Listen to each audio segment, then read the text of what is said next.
100. Një vë, një vit I mbarë. I love you. Sot do të ndajmë së bashku një diskutim I cili është shumë I rëndësishëm për ne dhe këto vitet e fundit përpiqemi që ta bëjmë në çdo fillim viti apo në çdo mbyllje viti.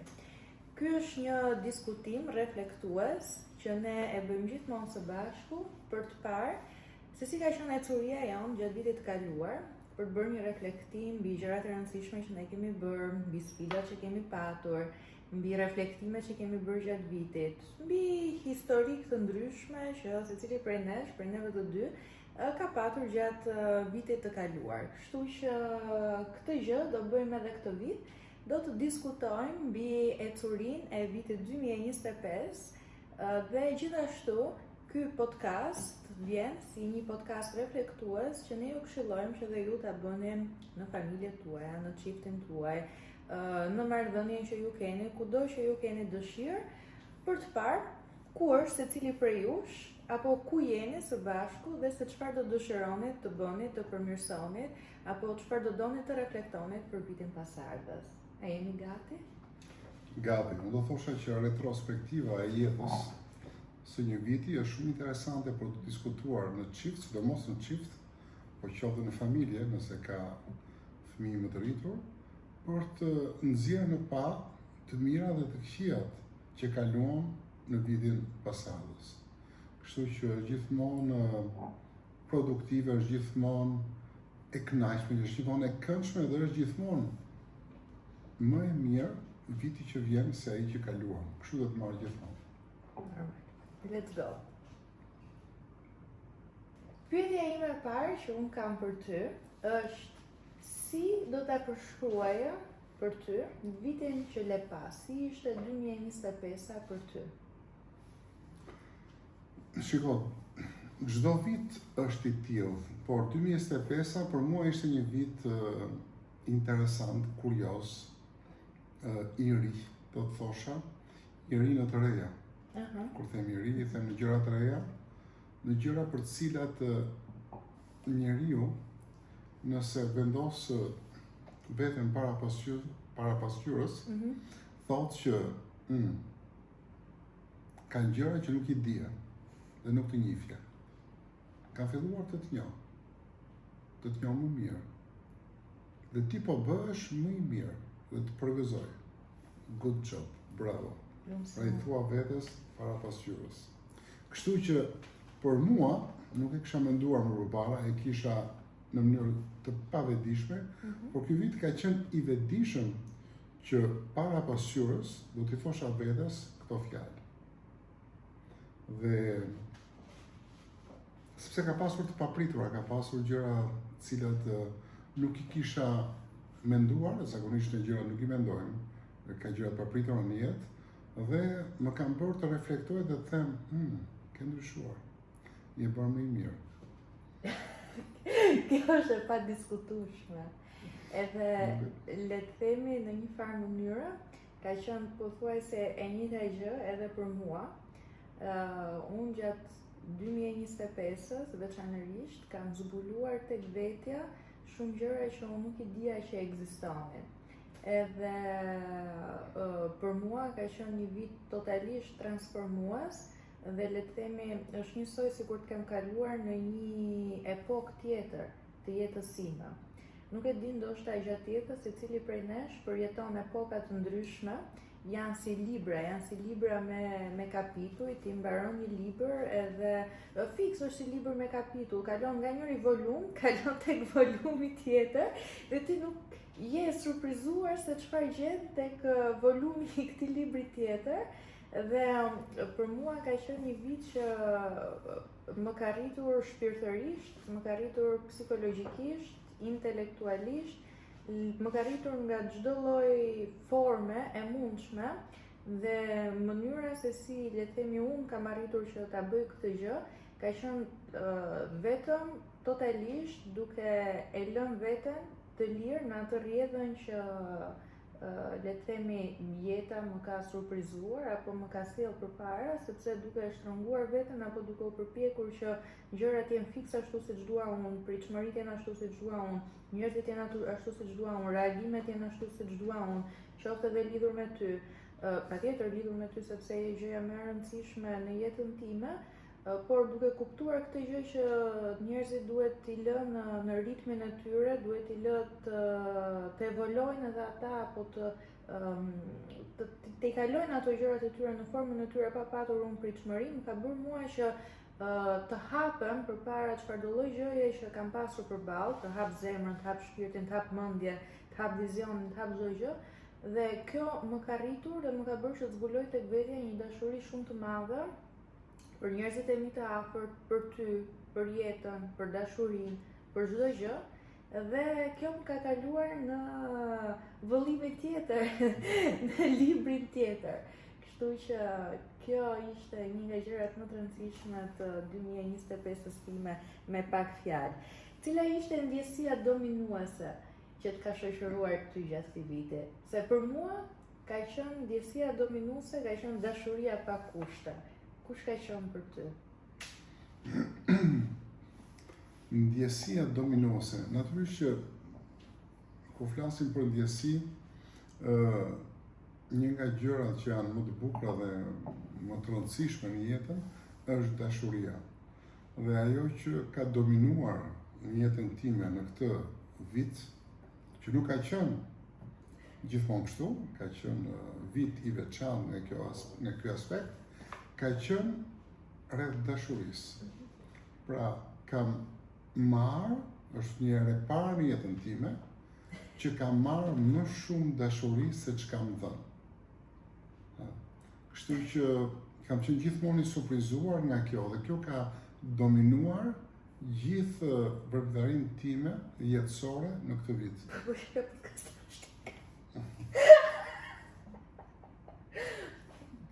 Dhe kjo ka qenë domethënë një herë e parë në jetën time dhe kam qenë në mënyrë inkonshente i satisfaksuar dhe si ai fëmia që është i lumtur dhe që është të thash pak përpara të merrje letër, se mos bëshin pis me verët, por nuk e mendoja që do të krijoja emocione.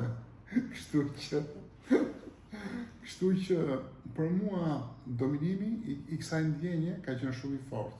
Gjithmonë e kam mbajtur veten si dominues, si i fortë, si një luan i vërtet, një toro, një dem, pra ka qenë për mua një diçka që ka qenë wow. Si është e mundur, pra që është e mundur dhe e kam pranuar me kënaqësi më të madhe, me lumturi më të madhe, ai sa ka qenë një nga shtruat kryesore që unë e kam thënë shpesh herë, më shpesh se çdo vit tjetër, ose ka qenë i vetmi ndoshta, nuk e mbaj mend, që jam mashkulli më i lumtur në botë. I rrethuar nga gjithë këto dashuri dhe i shprehur më shumë sa çun mendoja që jepja gjithmonë.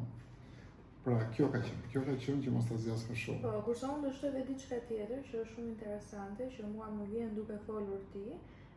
Për mua një nga ndjesitë më dominuese, do të thosha dy në fakt, e para ka qenë kjo që jam hapur, domethënë kam lejuar çdo gjë ashtu siç e sjell jeta, ritmi, kam pritur surprizat, çfarë universi ka rezervuar për mua, jam gati, më nxjerr përpara çdo gjë që më meritoj. Dhe ndjesia tjetër që më ka shoqëruar ka qenë edhe ndjesia e, nuk dia shkala e duhur, por do thosha ndoshta ndjesia e pastrimit. Për mua ka qenë si një vit pastrues, duke pastruar çdo gjë që mua le të themi më ka shoqëruar më përpara dhe nuk ka qenë e nevojshme për mua për ta mbartur me vete. Pra për mua ka qenë një vit që Helga ti tani do zhvishesh nga çdo gjë që ti nuk e më të nevojshme për ta marrë me vete në jetën tënde të re. Dhe këto kanë qenë dy ndjesitë që mua më kanë shoqëruar këtë vit. Çfarë po lë qëllimisht pas në jetën tënde me këtë vit të ri që neve kemi nisur? Kush janë gjërat që të lë pas?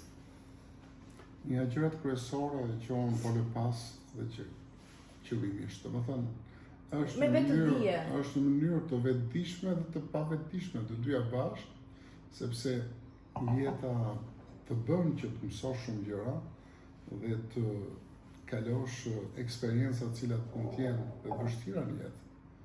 Por ajo që më ka bërë që të lë pas është lëkundjet, dyshimet. Dyshimet në gjitha aspektet e jetës, sidomos në ato personale ose në ato bashkëshortore. Kjo ka qenë një nga gjërat kryesore, pra lëkundja, dyshimi, mosbesimi, gjëra për të cilat të ndjekin hap pas hapi në jetën tënde për x arsye apo për shumë arsye. Dhe kjo për mua ka qenë një lirë, domethënë ka qenë një falje, një përulje, ka qenë një rrjedh që ka rrjedhur dhe ka larë të gjitha lëkundjet, dyshimet, mosbesimet që unë kam pasur deri më sot.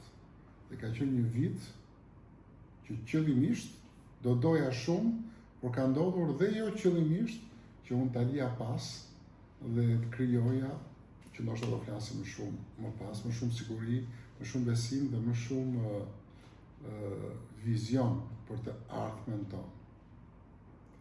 Kurse për mua, një nga gjërat që unë kam lënë pas këtë vit është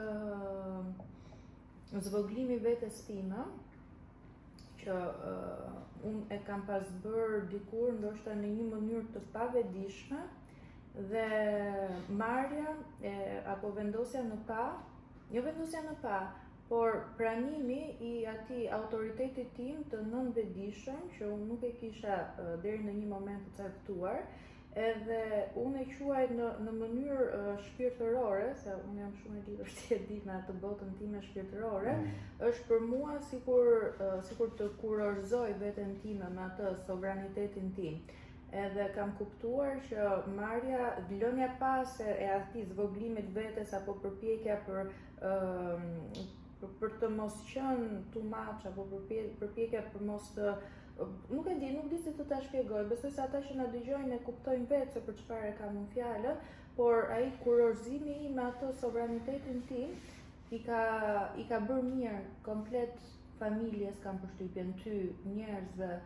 Është sikur rritesh, kalon nga një gjë e vogël që mund t'jesh, kalon në një.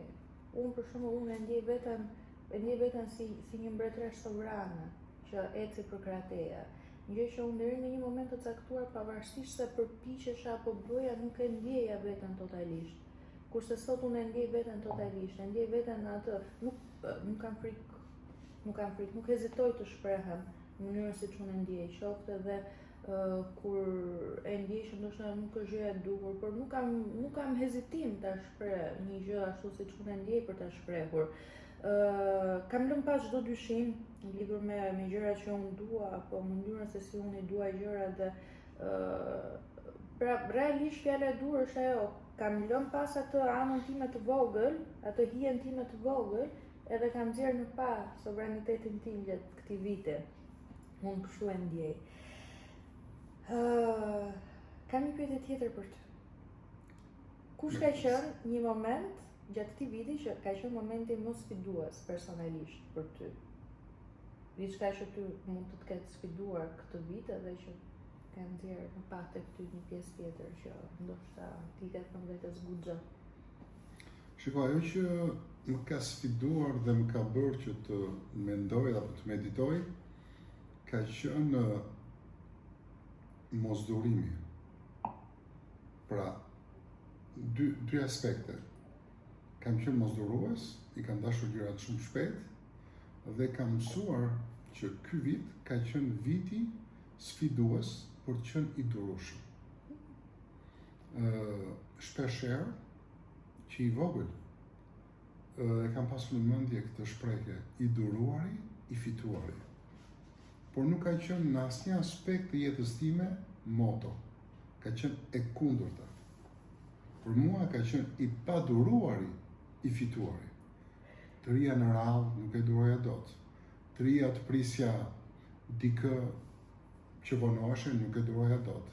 Të rija të zhgënjehesha, të rija të luanin me mua, nuk duroja dot asgjë nga këto. Një zhurmë, një gërthitje, një moskulturë, një ignorancë, nuk e duroja dot. Dhe ka qenë një nga sfidat e mia, të jemi duroshëm. Të jemi duroshëm sepse durimi natyrisht që krijon fitimin, por fitimin në shumë gjëra, nuk është fitimi financiar, por është fitim në pjekje, në maturim. Kjo është fjala e dur. Është fitim në maturim, është fitim në atë liri që ti the. Sepse shpeshherë unë kam menduar veten të lirë gjithmonë, por ja që ka skuta të shpirtit, të zemrës, të mendjes, që ti nuk je i lirë. Që ti je i varur emocionalisht, shpirtërisht, diku me dikë, dikush. Kështu që për të mos hyrë në detaje dhe për t'ju shprehur juve nëpërmjet marrëdhënies tonë dhe jetës tonë, që të mësoni që durimi është një virtyt maturues, i maturimit, i pjekurisë dhe i zhvillimit tënd personal. Në momentin që arrin ti t'jesh i durueshëm, wow, gjë që për mua kjo ka qenë një nga sfidat më të mëdha se mendoja kur. Unë shoh që ne pas kemi një podcast shumë të bukur këtë vit, edhe pas kemi shumë gjëra të mençura për të ndarë me ata që na dëgjojnë. Pas kemi vlera jetësore këtë vit edhe unë tani duke folur po e kuptoj.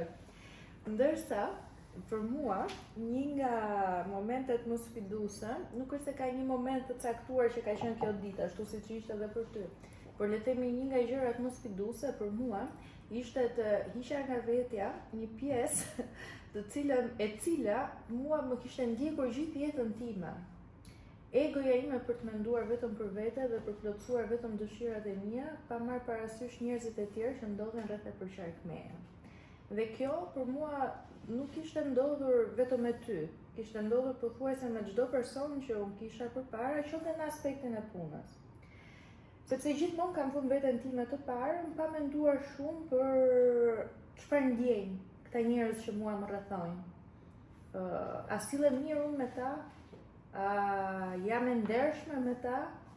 A e meritojnë këta njerëz, veçanërisht ti, mënyrën se si unë sillen me ta dhe se si ata sillen me mua, a jemi në balancë apo nuk jemi në balancë? Kështu që mua ky vit më ka bërë më humble, më ka bërë më të përulur kundrejt asaj çka mua më është ofruar, ndaj të mirave që mua më janë ofruar. Sepse unë shpesh herë kam quajtur veten njëri shumë me fat, dhe unë faktikisht jam njëri shumë me fat. Në aspektet më të rëndësishme të jetës, le të themi, jam shumë me fat. Kështu që e kam parë me një sy tjetër këtë gjë. Nuk e kam marrë më si një gjë të mirëqënë, që ti e meriton atë dashurinë që ke prandaj e ke, e meriton punën që ke prandaj e ke, meriton financat që ke sepse i meriton prandaj dhe i ke.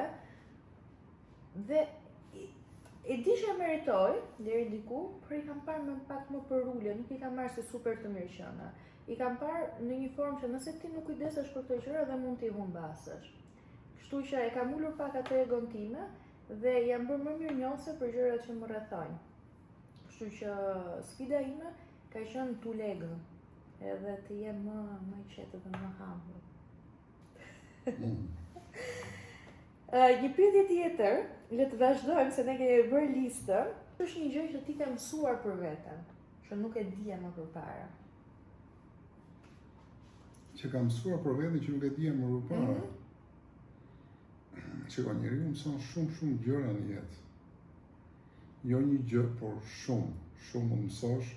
Dhe aq më tepër kur je një njeri që je kurioz gjithkohës dhe ke uri për dije dhe për të avancuar dhe për të ecur përpara.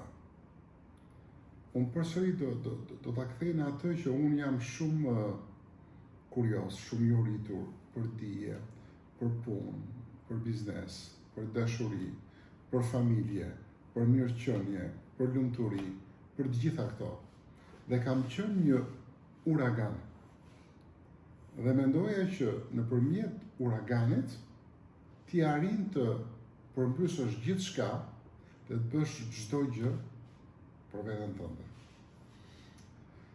Dhe ajo që nga mësuar nga vetja, ose që më ka dalë, po nga vetja sepse ka qenë hulumtimi të gjithë këtyre gjëra, gjithë këtyre mendimeve, ka qenë një sfidë me veten time, ka qenë një rrugtim për të cilin ka qenë në kontradikt për të kuptuar që edhe një fllak mund të ndryshojë gjërat. Edhe një fllak mund të të bëj të jesh i lumtur. Mund të të bëj të kesh mirënjohje, sepse unë kisha mirënjohje vetëm nga uragani. Kur kalonte, e kupton? Ashtu isha unë. Por ajo që më bëri të nxirja në pa në veten time dhe ishte kjo që ti mund të jesh i lumtur dhe me pak. Ti mund të jesh mirënjohës dhe me atë që ke. Ti nuk mund të kesh pritshmëri se nëse do jetë kështu, ti do jesh më mirë apo do jesh më i lumtur. Gjëja kryesore në jetë është që ti e thon kudo, por është e vështirë për ta ndjerë dhe për ta kuptuar dhe për ta shijuar. Që ti duhet kënaqesh sot me atë që ke. Natyrisht që duhet kërkosh më shumë, por në radhë të parë kënaqesh me atë që ke. Dhe unë kujtoja se isha i kënaqur me atë që kisha, por kërkoja gjithmonë më tepër dhe kuptova që nuk isha i kënaqur me atë që kisha. Dhe ky vit më mësoi që ti jemi i kënaqur me atë që kam, me atë fllak që më kalon, me atë përkëdheli, se unë isha gjithmonë shpulla, dru. Kështu që për ta thënë në mënyrë metaforike, jo se kjo është e vërtetë. Por që natyrisht që kjo është dhe falteje për ta kuptuar pra shumë gjëra në jetë dalin në pa tek ty që nuk i ke ditur, sepse partneri që ti ke përballë bëhet një ditë pasqyra jote e vërtetë. Por që të bëhet pasqyra jote duhet ta akseptosh, duhet ta kuptosh, duhet ta respektosh, e të thuash po, ti je pasqyra ime. Jo të thuash unë jam pasqyra ime e vetme. Kështu që nga ana ime, ti ke qenë një nga gjërat kryesore për të nxjerrë në pa mua të gjitha këto.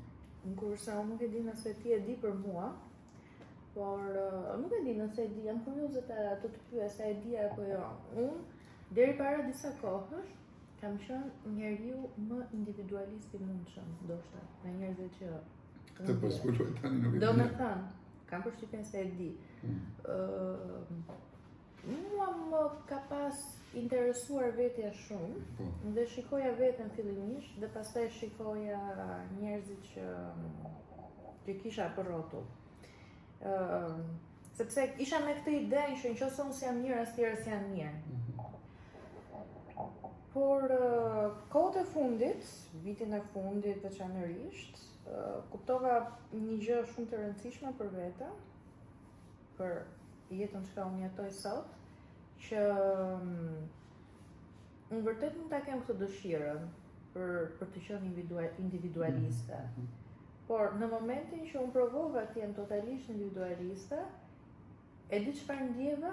Ndjeva një boshllëk aq të madh, sa që kuptova diçka që individi im, jeta ime, energjia ime, nuk ka të njëjtën esencë, nuk ka të njëjtën energji, pa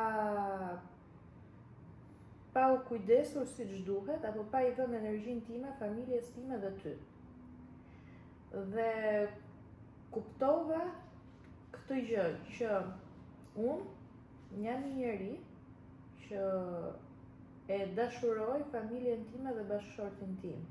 Gjë që unë nuk e dija më përpara këtë gjë, sepse kam qenë e futur gjithmonë me atë guackën time, nuk e di se si mund ta quaj, që ndoshta duke marrë gjërat për të mirë qenë nuk i kupton gjërat e tjera. Kështu që kjo është diçka që unë kam mësuar për veten, që mua më pëlqen dhe e adhuroj të jem e rrethuar nga njerëzit e mi të afër. Gjë që ndoshta edhe nga historiku im familjar, ndoshta nga historiku me familjen time, me të afërmit e mi, mua nuk më ka pëlqyer të qëndroja në atë rreth. Dhe ndoshta duke qenë e prirur me këtë, më kishte krijuar një farë individualizmi. Dhe jam shumë e lumtur që e kam larguar këtë gjë dhe kam kuptuar të vërtetën për veten gjatë këtij viti. Që familja për mua është shumë e rëndësishme. Gjë që unë nuk e dija më përpara, sepse isha rritur në një ambient ku ajo nuk ishte primare dhe nuk ishte më e rëndësishme. Super. Ku mendon që gjatë këtij viti u mbështetëm më mirë tek njëri tjetri? Kush mendon që ishte çelësi jon i mbështetjes? Çelësi i mbështetjes. Mendoj se është në gjithë këto pika që folim deri më tani, domethënë dashuria, ajo që unë kuptova, pavarësisht se jepja shumë dashuri, që ka që mund të t'japin më shumë nga ajo çka t'i jep. Mbështetja mund të jetë reciproke, nuk e di se sa ka ndikuar dhe për ty durimi. Durimi nuk varet vetëm me një ditë, 2 ditë, një muaj, një vit, po mund zgjasë dhe më shumë se kaq. Për t'i thënë vetes që ne mundemi, që ne kemi mundësi të kapërcejmë gjitha vështirësitë që na përplas jeta, që na përball çdo gjë, çdo besim i limituar, çdo paragjykim që kemi pasur, çdo vështirësi jete që kemi pasur dikur, qoftë dhe një marrëdhënie familjare e dikurshme në një jetë apo në një moment tjetër, qoftë dhe dimensione të ndryshme jetësore, sepse ne kalojmë në dimensione të ndryshme jetësore. Sidomos kur lëvizim shumë, kur shkojmë nga një shtet në një shtet tjetër, energjitë tona përshkellohen. Dhe ky durim për mua ka qenë një nga ekuilibrat kryesor, mendoj unë, flas për veten, që i duruar, i menduar, i zgjidhur, i qetësuar dhe për të arritur që unë tek kjo jam mbështetur, të paktën, sepse edhe tek dashuria që e kam pasur pa kufi, kanë qenë nga dy gjërat kryesore. Por e ke diçka tjetër që ndoshta do ta them më pas, nëse do ketë pyetje, nëse nuk do ketë do ta shpjegoj. Kurse unë do ta them atë versionin tim.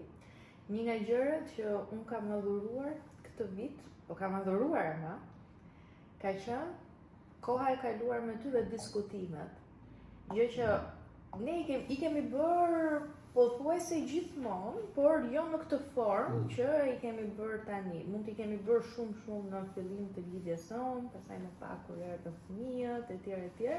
Por në këtë vit unë e kam adhuruar këtë gjë. E mban mend kur bënim ato pyetësorët me pyetje, ishte sikur, domethënë, ne kaluam një periudhë kohe që ishte sikur po rizbulonim njëri tjetrin, qoftë me të dalat që bënim, me ato momente që qëndronim vetëm, që fëmijët nuk i kishin me vete, diskutimet që bënim në darkë, ishin gjëja që ajo më kishin munguar, por më kishin jashtëzakonisht munguar, dhe për mua ka qenë një nga pikat mbështetëse më të forte që neve kemi mbështetur njëri tjetrin dhe kemi kaluar me njëri tjetrin, sepse më lidhi akoma dhe më shumë dhe akoma më forcisht me ty ato momente që nuk e di, ndoshta i ke ndjerë kështu si unë, ndoshta jo, por që për mua ishin shumë të rëndësishme.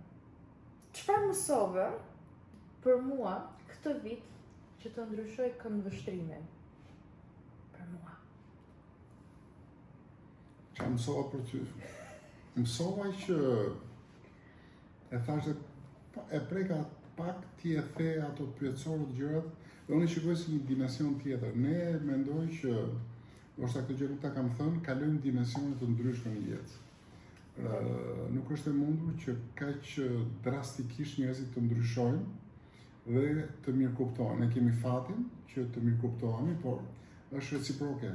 Durimi, përqasja, meditimi, dijet, mundësia që ti do të transmetosh dhe të kesh. Dhe më bëj edhe një herë pyetjen eksakt.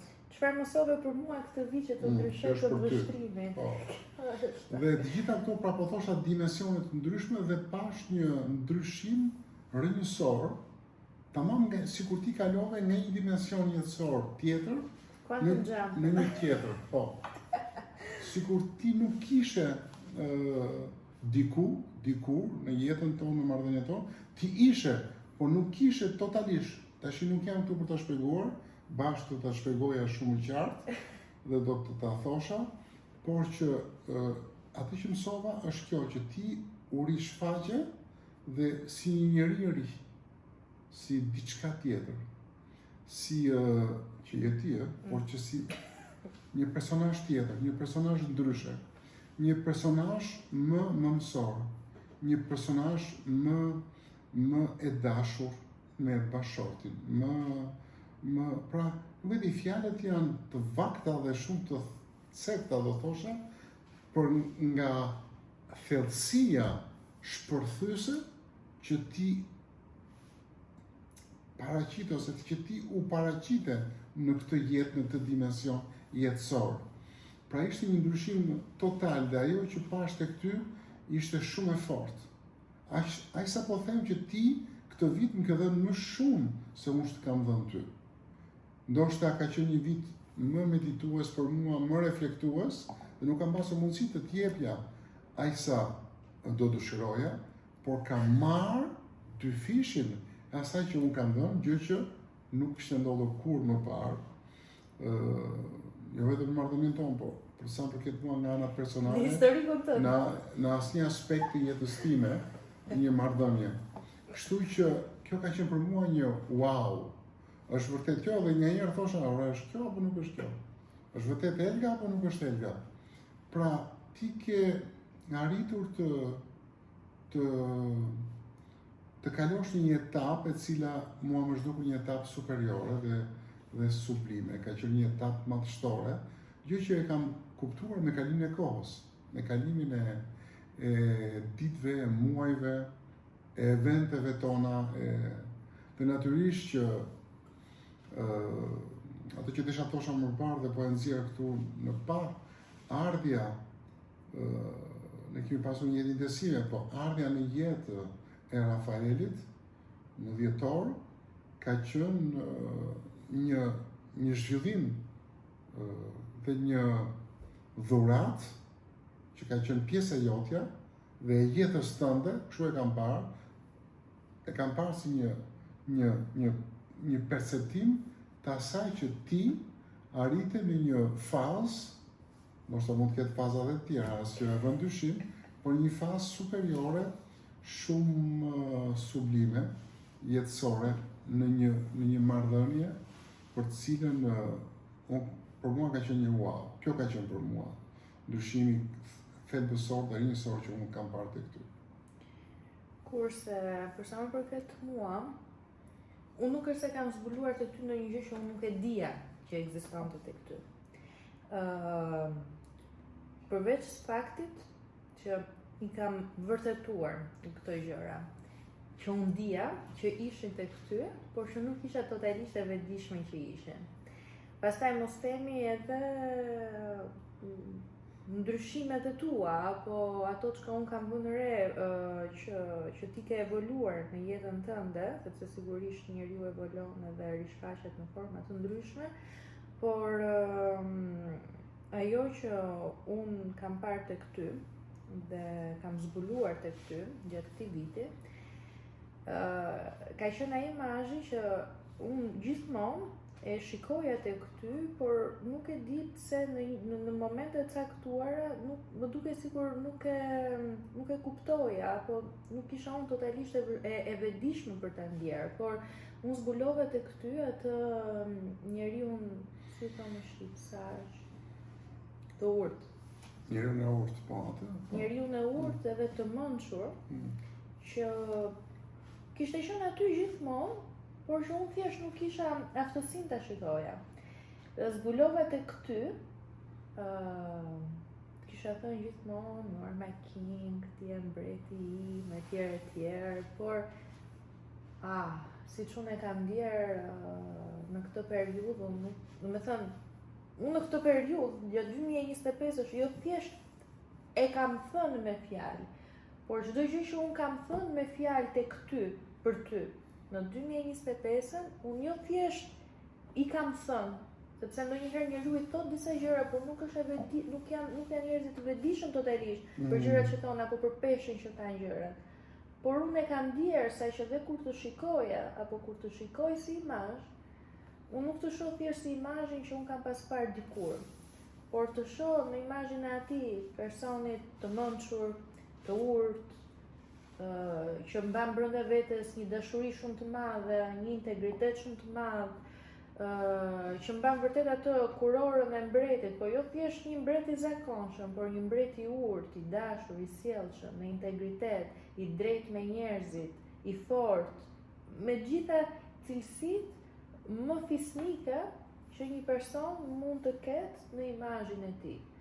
Dhe unë këto i dija në teori dhe thosha që ai është kështu, por nuk kisha mësuar, po nuk kisha arritur të shikoja totalisht. Ndoshta dhe ti nuk i kishe nxjerrë në parë ashtu siç e ke nxjerrë gjatë kësaj periudhe, në fakt. Ose ndoshta neve vetë jeta dhe energjia jetës nuk ta kishte përballur me forca të ndryshme që të na bënin që ne të nxjerrim në pak të pjesë. Por realisht unë edhe kur shoh ndonjëherë vizione dhe imazhe dhe ti e di, unë të shoh të mbuluar me një dritë hyjnore dhe të pastër dhe të bukur edhe fisnike, që unë them, wow, kështu ka qenë ky gjithmonë. Dhe kjo është arsyeja, një nga arsyet pse duhet përqafoj gjithmonë edhe për ato momentet që them që nuk e kuptoj pse më vjen kjo gjë. Nuk të shoh thjesht si një trup fizik, të shoh shumë më tepër se sa kaq. Këto janë disa nga gjërat që kam zbuluar për ty. Okej, na ka bërë vit të zbulojmë shumë gjëra me njëri tjetrin. Kështu që janë mirë këto diskutimet i bëni dhe ju të zbuloni dhe ju për partnerët tuaj. Do vazhdojmë në te për të zbuluar gjëra të tjera. Në zemër, një tjetër pyetje e rëndë emocionalisht për mua. Si të ndryshoj ky vit si prindër, si na ndryshoj ky vit si familje?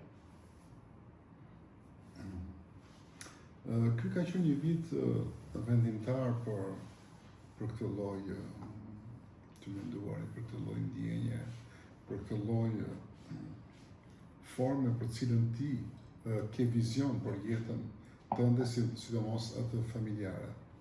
Natyrisht ne kemi pasur një event i cili ka qenë një super lajm e parapunës për mua, i cili është pjekur me kalimin e kohës dhe ka konsoliduar familjen tonë. Ka qenë ardha në jetë e Rafaelit. Por Rafaeli ka ardhur në jetë pa lindur ai. Ne kemi folur shumë për të, kemi diskutuar shumë për të, jo vetëm mes nesh, por edhe mes miqve tanë më të ngushtë, të cilët na kanë ndihmuar në këtë rrugtim familjar tonë. Dhe dua të them që shpeshherë në familje ka fëmijë që vijnë, që lindin, ka foshnja dhe kreatura të reja që krijohen. Po nganjëherë vinë pa u kuptuar dhe nganjëherë ka një rëndësi të veçantë. Dhe në këtë rast, për mua sidomos, Rafaeli ka pasur një rëndësi tepër të veçantë.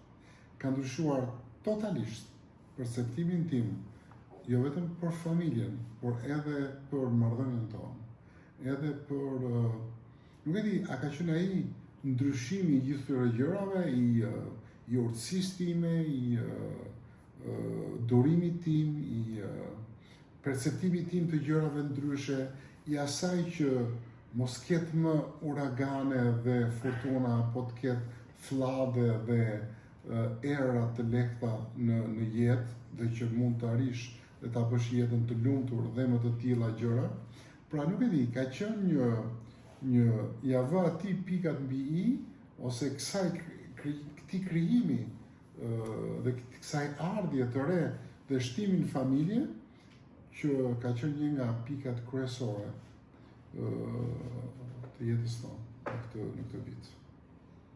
Këtë do thosha. Për mua ka qenë një eksperiencë jashtëzakonshme që nga momenti që unë mora vesh për shtatzanin me Rafaelin edhe mos të vazhdoj për më pas, I don't have comment, unë nuk kam komente, i peti të gjitha dhe unë i shëndroj absolutisht të gjitha atyre që ti the. Do kalim të pyetja tjetër sepse s'kam no comment. Çfarë do bëje ndryshe nga çka ke bërë në 2025 në 2026? Çfarë do bëja ndryshe? Po. Shiko, kur futesh në një etapë të re të jetës tënde, një dimension të ri të jetës, unë kështu e konceptoj 2025 për ne, ti shikon që niveli është rritur shumë.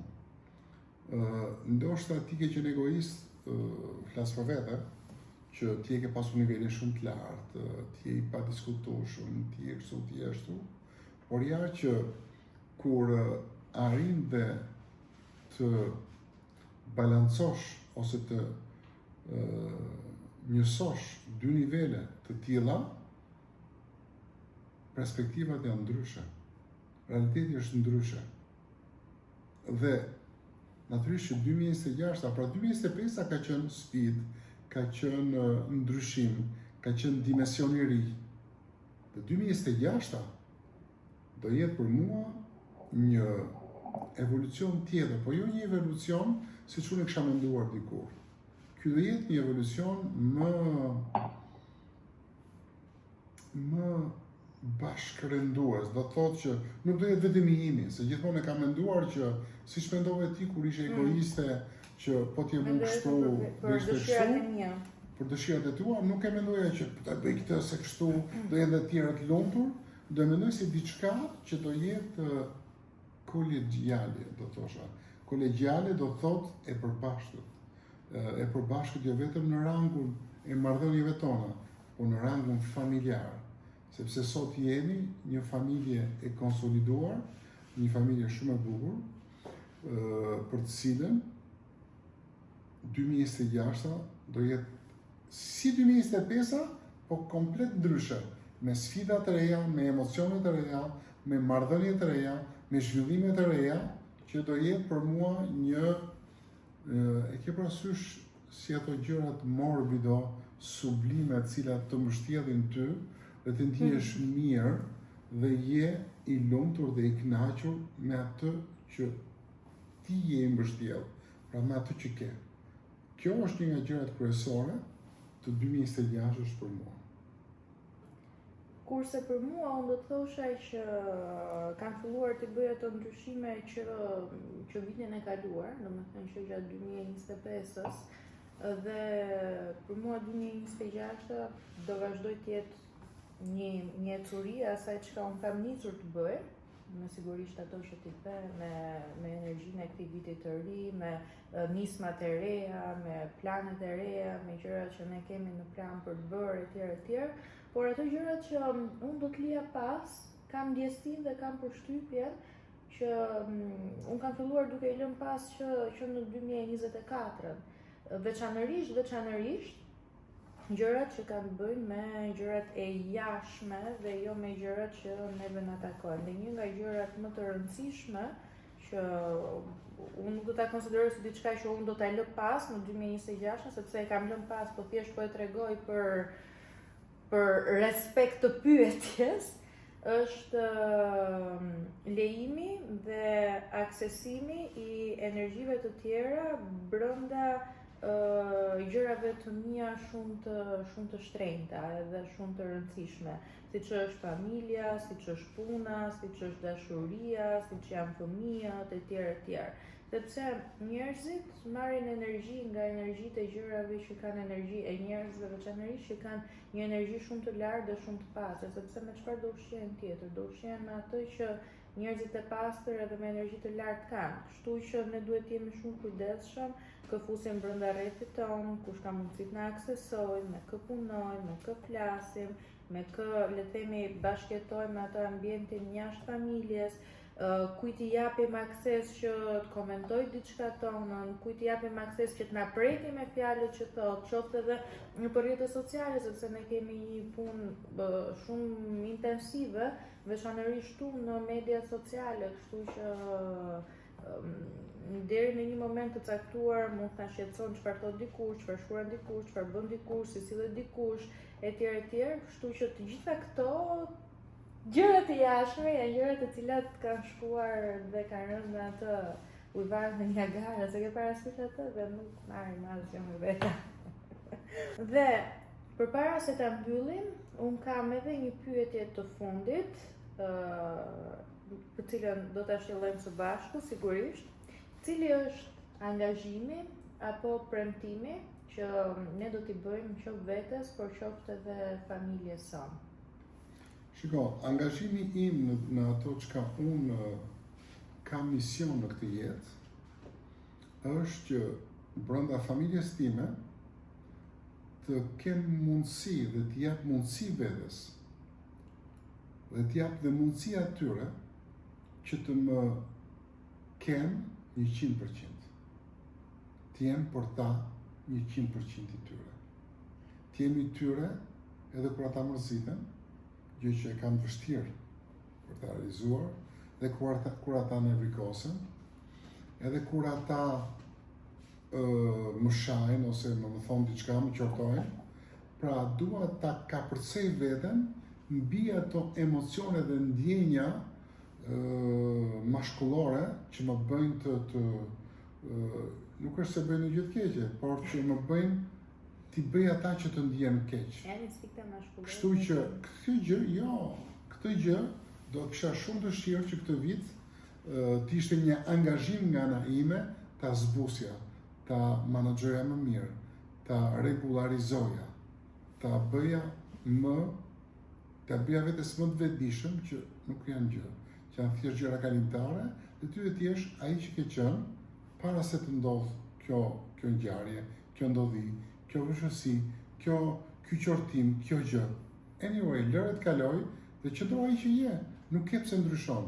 Pra është e vështirë emocionalisht për ta bërë, sepse njëu gjithmonë gjen rrugëzgjidhje të tjera, rrugëdalje të tjera, por që natyrisht që gjithë rrugëdaljet e rrugëzgjidhjet time nuk janë të rrezikshme për familjen time, por që do desha të isha më ndryshe. Kjo është një nga angazhimet e mia.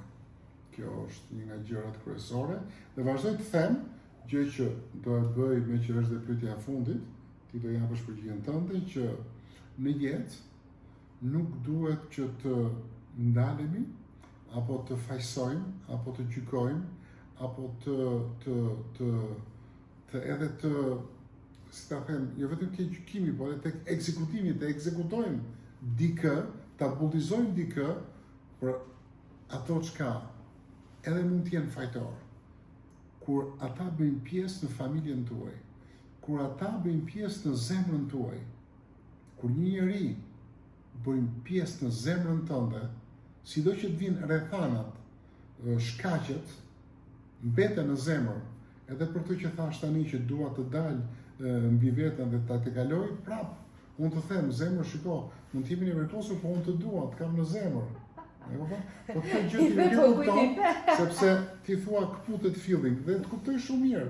Pra kjo është, të kemi sa më shumë mirësi, mirënjohje, ta mbajnë të lidhje, këtë feeling, mos ta presim, mos ta ndërpresim, mos ta shkëpusim. Natyrisht është e vështirë, nuk është e lehtë, por që ky mund të jetë një angazhim i juaj, ky mund të jetë një angazhim i juaj në jetën tuaj për këtë vit, në jetën tuaj familjare, në punë, me kolegët, me bashkëshorten, me familjen, me fëmijët, që të jemi sa më të lidhur dhe sa më të ndjeshëm ndaj shqetësimeve të tyre, ndaj problematikave të tyre, sepse derisa i duam dhe i kemi për zemër, nuk kemi pse një moment i caktuar i jetës t'i largojmë nga zemra, nëse vim përsëri prapë.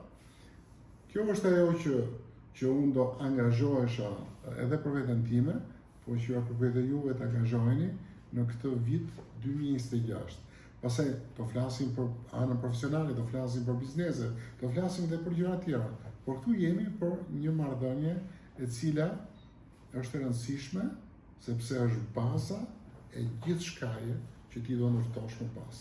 Unë do ta lidh këtë se më lidhet shumë bukur edhe me anën e biznesit edhe me anën financiare dhe me çdo gjë tjetër, sepse unë kam kuptuar diçka shumë të rëndësishme. Një familje mbahet në dy persona, që janë mashkulli edhe femra. Dhe mashkulli është ai që mban familjen rrënjësisht edhe nga ana fizike. Siguron, bën gjithë gjërat që bën një mashkull, pa u futur në detaje. Dhe femra është ajo që e suporton shpirtërisht familjen. Por e bukur e gjithë kësaj është që kur një femër në familje, mamaja, është e vetëdijshme për çfarë ndodh dhe për gjitha këto që edhe neve diskutuam së bashku, ka mundësinë të japë familjes së saj shumë dashuri. Dhe kur një familje, nëna, mamaja, femra, i jep shumë dashuri, do thotë që dhe bashkëshortit të saj i jep shumë dashuri. Dhe një nga gjërat më të rëndësishme për një familje të lumtur, të shëndetshme, të begat, është një bashkëshort i lumtur. Nuk e di nëse e di këtë. Dhe kur bashkëshorti është i lumtur, kur bashkëshortit i jepet shumë dashuri, shumë mirë kuptim, kur bashkëshortit i shërbehet, i jepet çdo gjë që një mashkull ka nevojë, familja është në the top të saj. Emocionalisht, fizikisht, financiarisht, ka çdo gjë. Kështu që angazhimi im për familjen, jo vetëm për 2026, por gjithmonë, është që t'i jap shumë dashuri prishit të saj. Dhe për aq kohë sa unë di që ai është i lumtur, është i dashuruar, jepet i ofrohet çdo gjë që një mashkull mund të ketë nevojë nga një femër, nuk shqetësohem për familjen time se shqetësohet mbreti i saj. Okej? Shumë e bukur dhe shumë domethënëse. Mendoj se i kemi thënë të gjitha dhe shpresoj që të ketë qenë për ju një mësim apo një histori e bukur për të cilën secili reflekton dhe mediton në formën e tij të jetës që ai ka sot. Ne ju këshillojmë që ta merrni dhe ta bëni një ritual pjesë të familjeve tuaja. Do t'ju shërbejë jashtëzakonisht shumë në gjitha aspektet tuaja. Për ne mirëqenia nis nga i komunikimi përbashkët, nga shpreha e ndjenjave, emocioneve, nga diskutimet, nga çdo gjë tjetër. Kështu që ne nuk folëm shumë për biznes, sepse mirëqenia, siç thash, nis nga rrënjët, nga thelbi, nga baza. Kështu që rrënjët, thelbit dhe baza janë pikërisht ajo që ne diskutuam dhe në momentin që çdo gjë nga brenda shkon mirë, ajo do t'ju pasqyrohet edhe jashtë, në frymëzim, në para, në biznes, në çdo gjë tjetër. Kështu që merrni bashkëshortin tuaj me bashkëshorten tuaj apo në çfarë lloj marrëdhënie që ju jeni, filloni dhe diskutoni, merrni një gotë verë përpara edhe bëni bilancin e vitit tuaj. Shpresojmë që ta keni shijuar këtë podcast, ta keni ndjekur me shumë dëshirë dhe me shumë dashuri dhe ne ju urojmë një vit të mbar. Ju urojmë vitin tuaj më të mirë 2026. Çi.